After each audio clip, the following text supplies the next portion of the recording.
গত ৯ ডিসেম্বর ২০২৫ অর্থাৎ গতকাল বিকাল আনুমানিক ১৬:৪৫ ঘটিকার সময় র্যাব ১০ সিপিসি ১ যাত্রাবাড়ি ক্যাম্পের একটি চৌকস অভিযানিক দল গোপন সংবাদের ভিত্তিতে জানতে পারে যে রাজধানীর পল্টন মডেল থানা এলাকায় একটি সংঘবদ্ধ ডাকাত চক্র ডাকাতির প্রস্তুতি নিচ্ছে।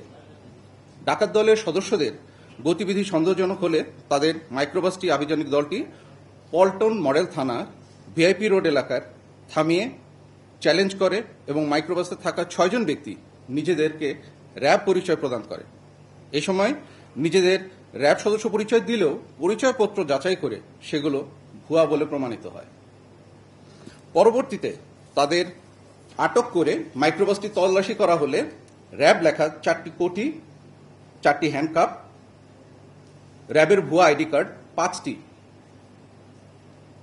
তাদের কাছ থেকে ক্যাপ পাওয়া যায় 4টি, ওয়াকি টকি সেট 2টি, পিস্তলের কাভার 1টি, ব্যাটন স্টিক 1টি, অতিরিক্ত নাম্বার প্লেট 2টি, স্মার্টফোন 5টি, বাটন ফোন 4টি, এয়ারপোর্ট 1টি, হ্যান্ড গ্লাভস 1 জোড়া, হাত ঘড়ি 4টি, নগদ 2045 টাকা এবং ডাকাতি কাজে ব্যবহৃত সিলভার পার্ল রঙের মাইক্রোবাসটি উদ্ধার ও জব্দ।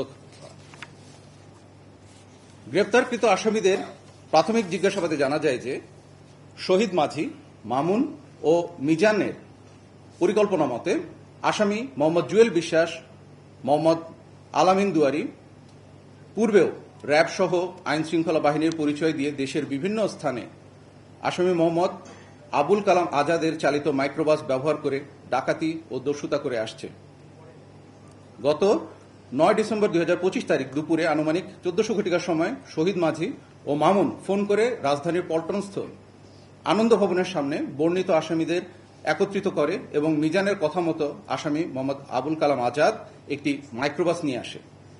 আসামিগণ উক্ত মাইক্রোবাসে উঠে এবং মাইক্রোবাসে মামুনদের দেওয়া জব্দকৃত আলামত দেখতে পায়।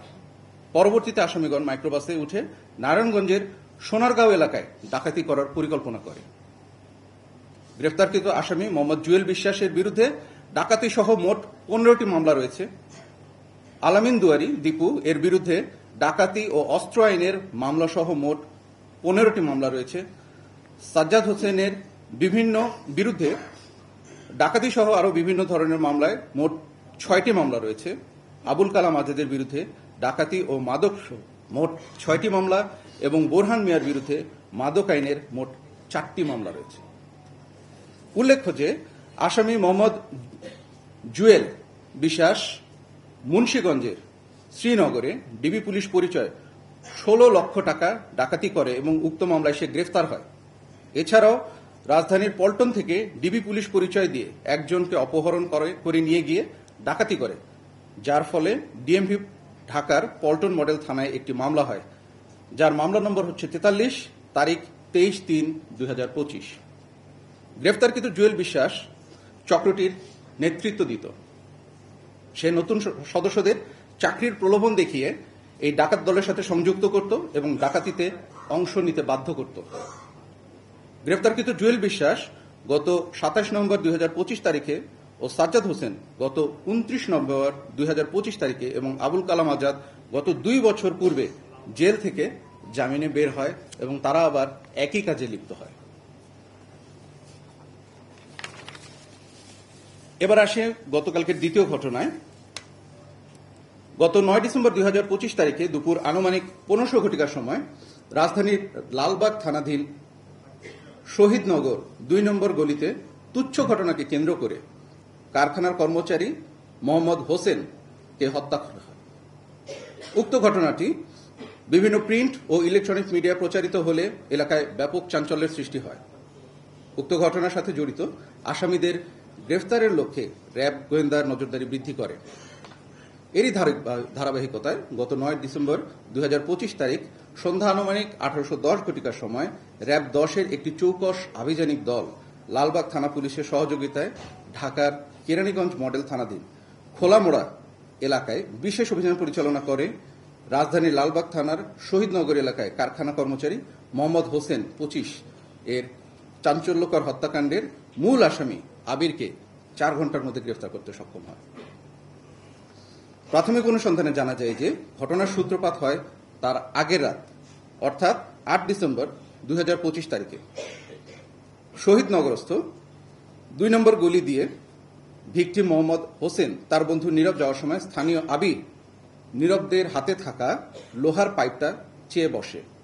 তখন পাইপ দিতে না চাইলে আবির নীরবকে কয়েকটা চড় থাপ্পড় দেয় এবং এই সময় ভিকটিম মোহাম্মদ হোসেন তার প্রতিবাদ করে আবিরকে চড় থাপ্পড় দেয়।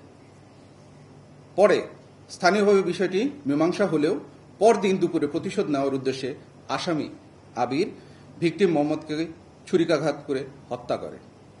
গ্রেফতারকৃত আসামিদের বিরুদ্ধে সংশ্লিষ্ট থানায় হস্তান্তরের যে কার্যক্রম সেই কার্যক্রমটি প্রক্রিয়াধীন রয়েছে। এই ছিল আমাদের যে দুইটি ঘটনা সেই দুইটি ঘটনার বৃত্তান্ত।